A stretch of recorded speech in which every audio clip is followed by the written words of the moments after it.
So this is a true Chinese juniper, allowed to grow tall, and as you can see they bud back quite well. You see all this, you get a lot of budding back, and it's got potential because it's a nice straight tree. We turn it around different angles to see which is the best face of the tree, because just because you planted it at this angle, it doesn't mean it has to be this as the front forever and a day. See, now just turning the tree this way, don't you think that looks nice? Huh? That's got a lovely, soft, gentle curve. So without having to bend the trunk excessively, you've already got the makings of a nice curvy tree. So perhaps we should use this as the front. And already it's looking quite full. So if you're happy, I would suggest using this as the front rather than the other one as the front. So you don't have to do all that twisting and bending with the thick wires. So, and these little bits you can use as driftwood. If you've noticed how pines grow, when the low branches fall, they become natural driftwood. So we will just wire literally all the branches. And I'll show that without cutting much. I will probably not cut anything at all. We will just wire and see what comes from this. Okay, so we're going to wire these down, wire these down. I will just get you to wire because, as I say,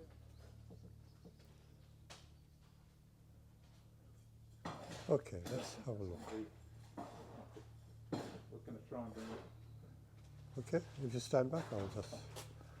So this tree, as you can see, we decided to not try and bend the trunk into an S because it's already got a nice lean, but we're going to use what was the side of the tree as the front of the tree, and we're just going to make it like looking like a natural pines shaped tree.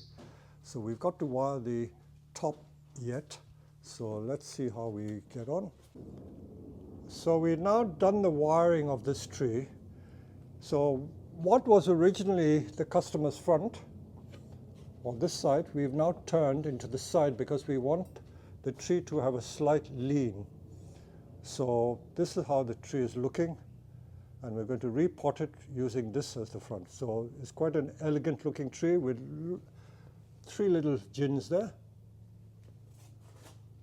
So we now repot this tree. That'll complete the process. So here's the tree complete compared to what it was. I've tried to give it like a pine image. And we've changed the tree without cutting any major branch. We've just ginned those stubby bits, which were doing nothing, and rewired the tree to give it that look. And as long as you maintain it, it should look very nice. So this is a San Jose, which Ken, who is here for a workshop or one-to-one, he has grown this for 20 years. Is it 20 years? Mm-hmm. And you don't know the origin. You bought it as a trained bonsai, and you let everything grow. So for past 20 years, this tree has just grown and grown. I would say it is twice the size, certainly the length of the branches, than it ought to be. So you should have kept control of it for the past 20 years, but it's grown long. And of course, there is both, I think, a blessing and a curse in having these long branches. Long branches means they're gangly and very unmanageable, but it can be a blessing because we can exploit the long branches and make something from it. As with every tree that has become like this, that means not kept on top of for the last 20 years, it has become out of shape. So it is almost like raw material that we are starting off again. There are many things you can do. You can either make it an informal upright tree. I'm just going to show you the different options that you can get from this tree. You can either use this as the front, or you can use this as the front, because the beauty of this tree is that very nice S shape here. So if you make this the leader, shorten these branches, you can get an informal upright tree like this. But that would be very, very ordinary. Nothing unusual about it. So straight away, that is one option. The other option was to make an informal upright tree that way, or you can turn it even more and give a slightly different shape to the informal upright. But I thought that because this is a long branch, very difficult branch, we could turn it into a semi-cascade. I'm not saying it's a full cascade. So if I prop the tree up like so, there's a possibility of making this go downwards like that, and then use some of these branches as the head for the cascade or semi-cascade. As you know, all cascade trees have to have a head to it, so that is going to be the head. This, unfortunately, may not be usable.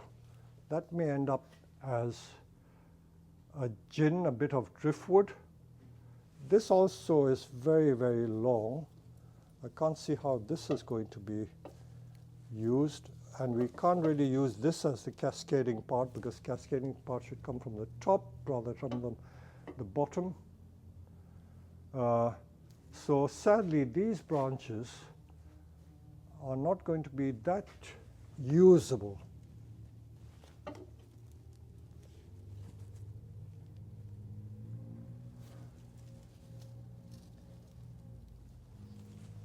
Before I make the final decision, I've got to look at the tree from this side to see how it would look if it is cascading this way.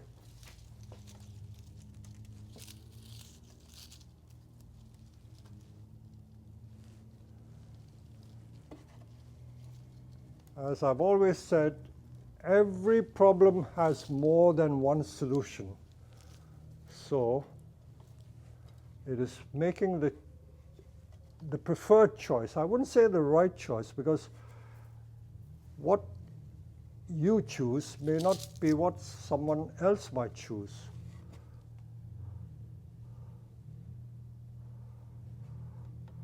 And of course, because we're going to make some decisions which we can't change, once you decide on something, like if I were to cut these branches off, you can't stick it back on.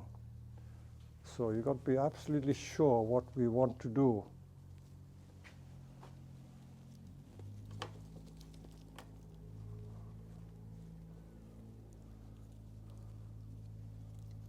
And we've got only about an hour in which to do this. So let me begin by cutting a few branches off and see where I go. So keep trimming. So I think this is a bit long. I won't need that. I take this off. I will also take this off.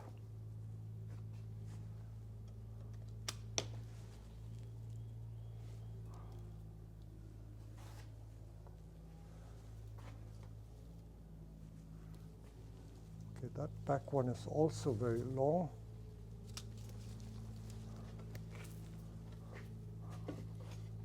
I'm going to shorten some of these so that I don't get too confused.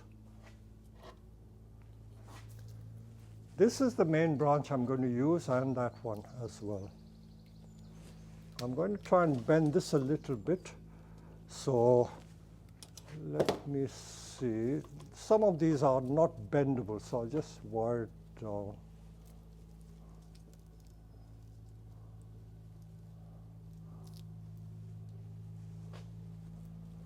This I want to bend. So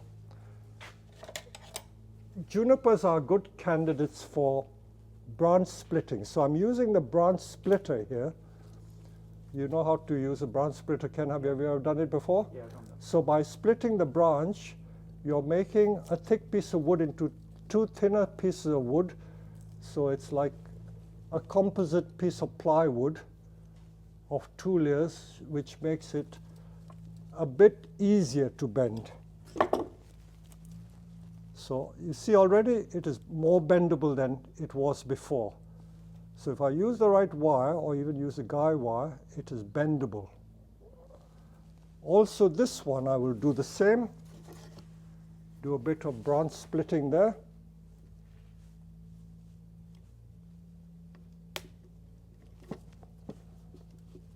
I certainly would recommend bronze splitting as a technique to help with bending. If you've never done it before, try it, especially with your conifers.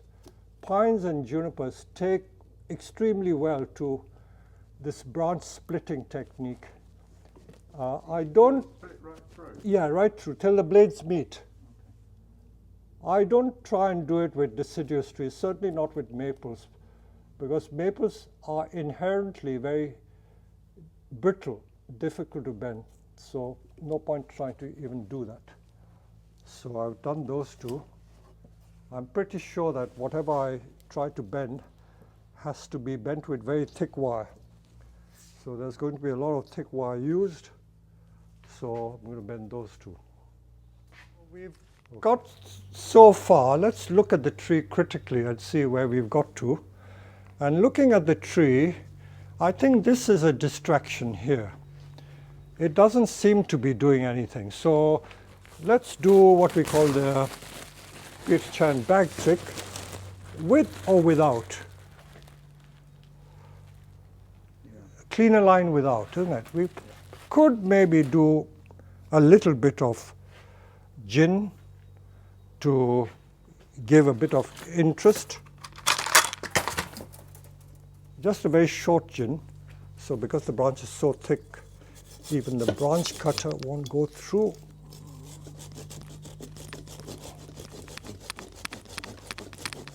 So this is the sloping cut I'm doing with a saw.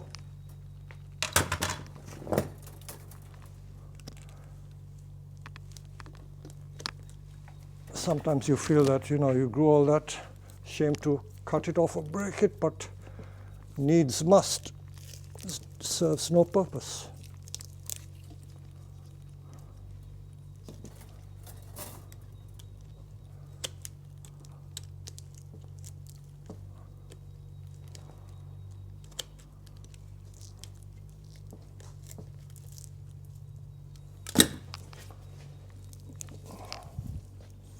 I've got another tool.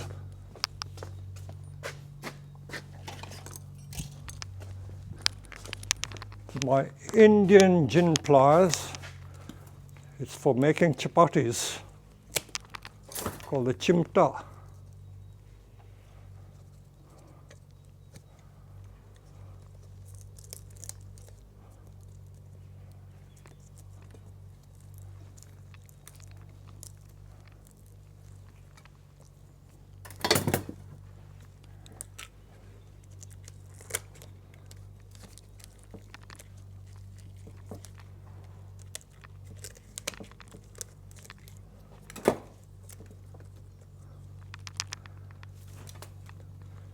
I don't want to cut away too much of the bark in case it stresses the tree. So that's going to be a short gin.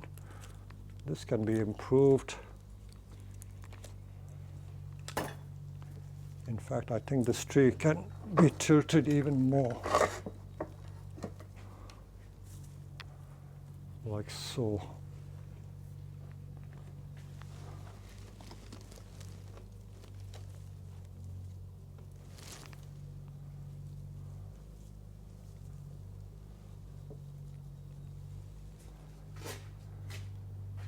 So it's like a semi-cascade.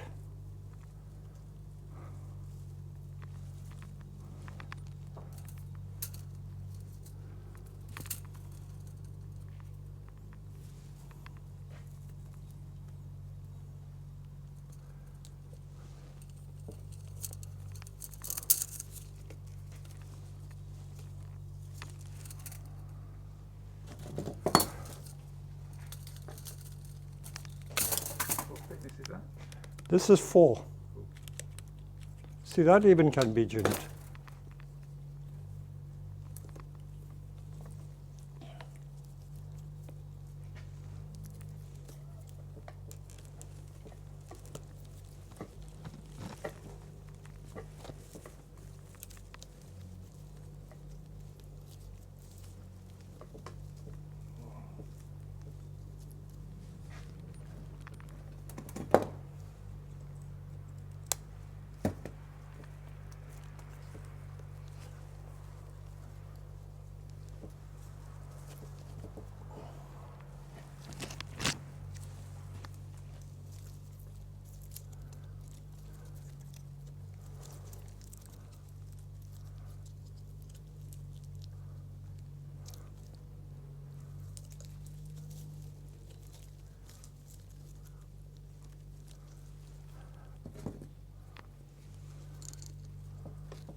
So as you see, I've used quite thick wire. Don't undo the wire too soon, it'll just spring back. So I said this will probably need to be on at least 3 years. It won't hurt the tree. I think that is doing nothing.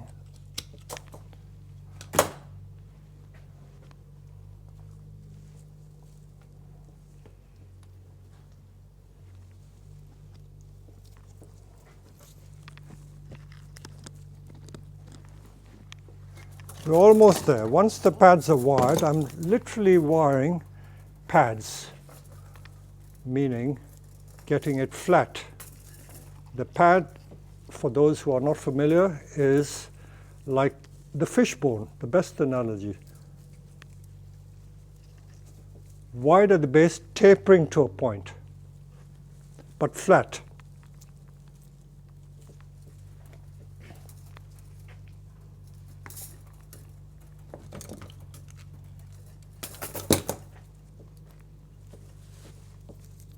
I'm trying to match branches which are of similar thickness so that the same piece of wire will deal with the two effectively. If one is thin and one is thick, it's not ideal. Not impossible, but not ideal.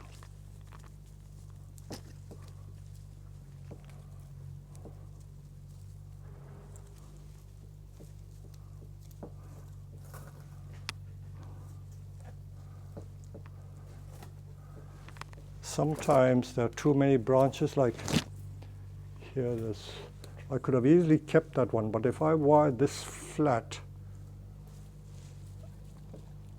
and this way, I don't need this one.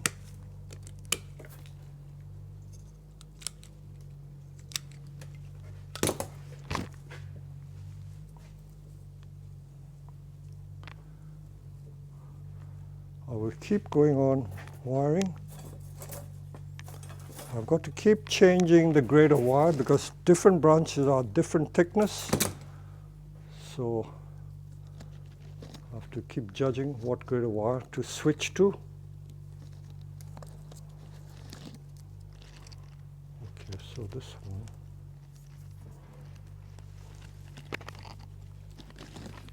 Tease the roots, start it,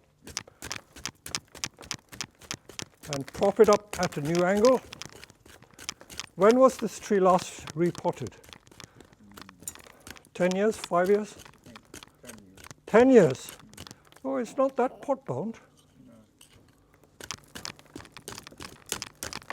The roots are healthy, I must say.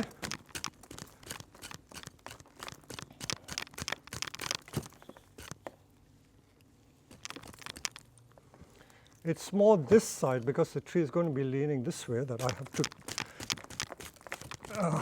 remove.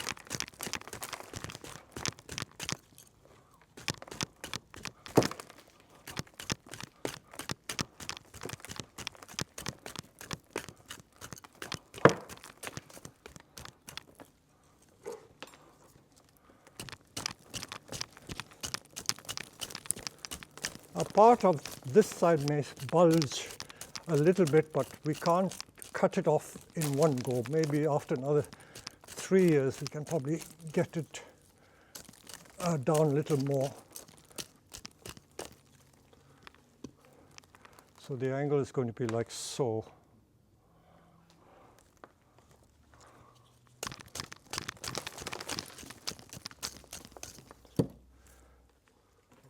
So we're using a mica pot.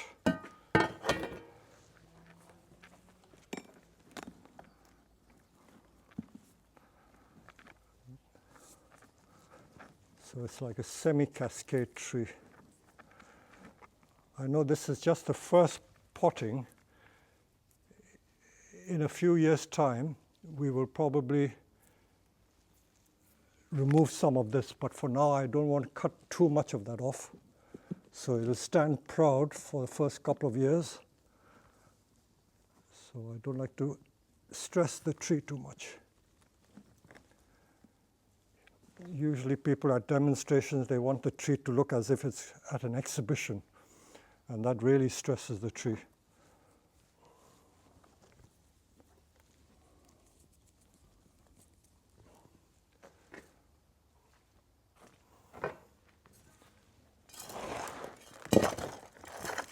So this is a juniper. We're using our standard compost, and it's a very free draining compost, which is pine bark, some compost, akadama, hyuga, and 2 types of Japanese volcanic grit as well.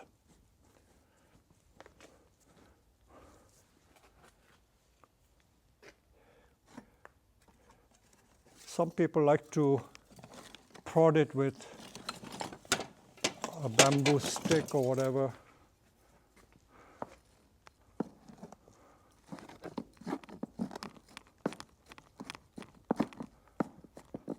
After the first couple of waterings, it may sink a bit. Just shake it and put some more compost. It will gradually fill in.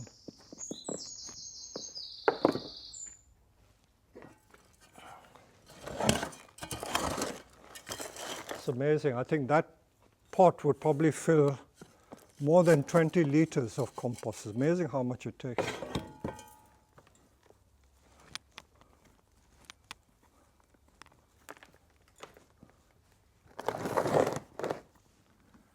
And there's more to fill.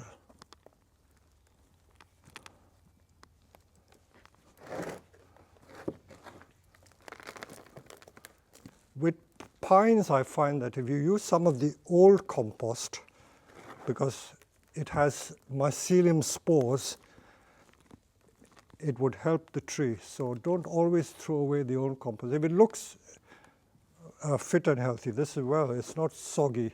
Sometimes when old soil is putrid, then it's either been waterlogged, then it may not be so good, but I think this tree has been kept quite healthy.